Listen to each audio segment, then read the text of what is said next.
Charlie Chaplin மாதிரி ஒரு மாணவன் நடிச்சிட்டான், அவனுக்கு முதல் பரிசு. கல்வி சிறந்த தமிழ்நாடுன்னு மாநாடு கல்வி சிறந்த தமிழ்நாட்டுல ஒரு கல்வியறிஞன் கூட வந்து பேசலையே. வெறும் இயக்குனர் நடிகரும் பேசினா அப்புறம் நடிகன் நாடால துடிக்க மாட்டானா? இவ்வளவுதான் போல இருக்கு அரசியல். அந்த பிரச்சனை இருக்கும் வரைதான் இங்கே திராவிடனுக்கு தமிழனுக்கு பிரச்சனை இருக்கிறவதான் திராவிடனுக்கு அரசியல். ஒரு மாறுவிட போட்டியே சார்லி சாப்ளின் மாதிரி நடிக்கணும், சார்லி சாப்ளின் மாதிரி நடிக்கணும்.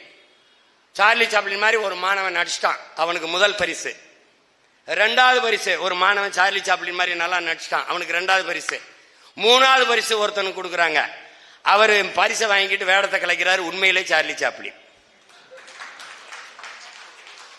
அப்ப எழுதுறாரு ஐயா இறையன்பு, விழிப்புணர்வற்ற சமூகத்தில் நடிப்பவனுக்கே முதலிடம் கிடைக்கும். இப்ப கிடைக்குது பத்தி இல்ல, இப்ப கிடைக்குது இல்ல. ஏண்டா கல்வி சிறந்த தமிழ்நாடுன்னு மாநாடு கல்வி சிறந்த தமிழ்நாட்டுல ஒரு கல்வியறிஞன் கூட வந்து பேசலையே. வெறும் இயக்குனர் நடிகரும் பேசினா அப்புறம் நடிகன் நாடால துடிக்க மாட்டானா? இவ்வளவுதான் போல இருக்கு அரசியல்னு சொல்லு.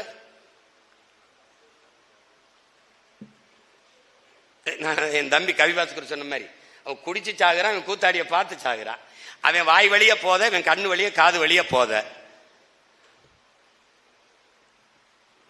என்ன செய்ய சொல்ற? இவர்கள் உழைப்பெல்லாம் வீணா போய்விடக்கூடாதுங்கிறத நெஞ்சு வடிக்க கத்திக்கிட்டு வேண்டியது இருக்கு. இந்த சமூகத்தை எப்படியாவது மாற்றிவிட வேண்டும் என்று துடித்தவர்கள் நம்மவர்கள். நாங்கள் செத்தாலும் சரி எமது இன மக்கள் விடுதலை பெற்று பெருமையோடு உயர்ந்து சிறந்து வாழ வேண்டும் என்று 50,000க்கு மேற்பட்ட மாவீரர்கள் ரத்தம் சிந்தி உயிரை கொடுத்து மாண்டிருக்கிறார்.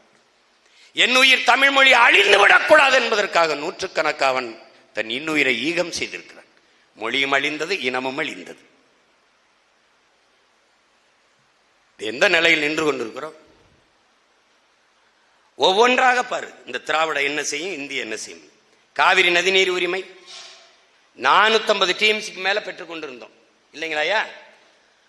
அப்ப அதுக்கு மேல வேணும்னு கருணாநிதி ஐயா வழக்கு போட, அப்ப அங்க இருக்கிற இந்திரா காந்தி அம்மையார், நீ நல்லா பாரு, கர்நாடகாவை ஆளுகிறது யார்? ஒன்னு காங்கிரஸ், இன்னொன்னு பாரதிய ஜனதா. அண்மை காலங்களா இது ரெண்டுமே இந்திய இறையாண்மை, தேசிய ஒருமைப்பாடு, நாட்டுப்பற்றை எல்லாம் பேசும். ரெண்டு கட்சியுமே பேசும். மாநிலம் என்றால் பாசிசம், தேச துரோகம், ஆன்டி நேஷனலிசம் கிளம்பும். ஆனால் இந்த ரெண்டு கட்சி தான் மாறி மாறி ஆளுகிறது. அருகில் இருக்கிற ஒரு தேசிய மக்கள் அதே இந்திய நாட்டின் குடிமக்களுக்கு உரிய நதிநீரை தர மறுக்கிறது. அதை திராவிடம் போராடி பெற மறுக்கிறது. அந்த பிரச்சனை இருக்கும் வரைதான் இங்கே திராவிடனுக்கு தமிழனுக்கு பிரச்சனை இருக்கிறவதான் திராவிடனுக்கு அரசியல். அந்த பிரச்சனை முற்று பெற்று விட்டால் அவனுக்கு அரசியல் இல்லை. கச்சத்தீவை மீட்டெடுத்து விட்டால் இந்தியன் திராவிடனுக்கு பிரச்சனை இல்லை, தமிழனுக்கு இஷ்யூ இல்லை, பிரச்சனை இல்லை, அவனுக்கு அரசியல் இல்லை. காவிரி நதிநீர் உரிமை தீர்க்கப்பட்டு விட்டால், அந்த சிக்கல் அந்த பிரச்சனையை முடிவுக்கு வந்து விட்டால் இங்க அரசியல் இல்லை அவனுக்கு. எப்படின்னு கேட்கிறீங்களா? ராமர் கோயில் கட்டும் வரை ஜெய் ஸ்ரீராம் ஜெய் ஸ்ரீராம் என்று முழக்க வைத்த RSS பிஜேபி இப்போது ஜெய் ஸ்ரீராம் என்று கத்துகிறதா பாருங்க. கத்தாது. என்ன பிரச்சனை முற்று பெற்று விட்டது.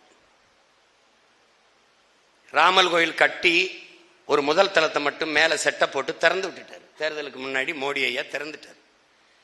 ராமர் கோயில் கட்டிட்டு அந்த இடத்துல அயோத்தியில போட்டியிடும் போது அகிலேஷ் யாதவ் என்ன பண்ணிட்டாரு, ஒரு தாழ்த்தப்பட்ட மகனை கொண்டு போய் பொது தொகுதியில நிறுத்தி அவர்கள் நிறுத்தின வேட்பாளரை தோக்கடிச்சிட்டாங்க. அப்ப என்ன ஆயிடுச்சு, அந்த அரசியல் செத்துருச்சு. அதோட அங்க விட்டுட்டு ஜெய் பூரி ஜெகநாத் வந்துட்டாங்க. ஜெய் பூரி ஜெகநாத் அதுல ஓரளவு வெற்றி கண்டுட்டாங்க. இங்க சீமான் என்ன செய்யறான், முருகன் வேலை தூக்குடா, காவடியை தூக்குடா. அப்ப நம்ம என்ன சொல்ல வேண்டியது இருக்கு, நீ குன்ன குடிக்க அன்ன காவடி கூட எடு, நீ தலைகளா நின்று கூட தண்ணியை குடி. ஆனா முருகா என்று சொன்னினால் என் முப்பாட்டன் முருகன் முகவர், அதுக்கப்புறம் அவன் பேரை எம்ம அவர் செதறிட்டான். அவன் இறைவனா கடவுளா கட்டமைக்க வந்தான். நான் என் மூதாதை என் முப்பாட்டன் என்று கட்டமைத்து என் தாத்தன் என் பாட்டன் என்று நிறுத்தினோன்னு அவனால ஓன்னு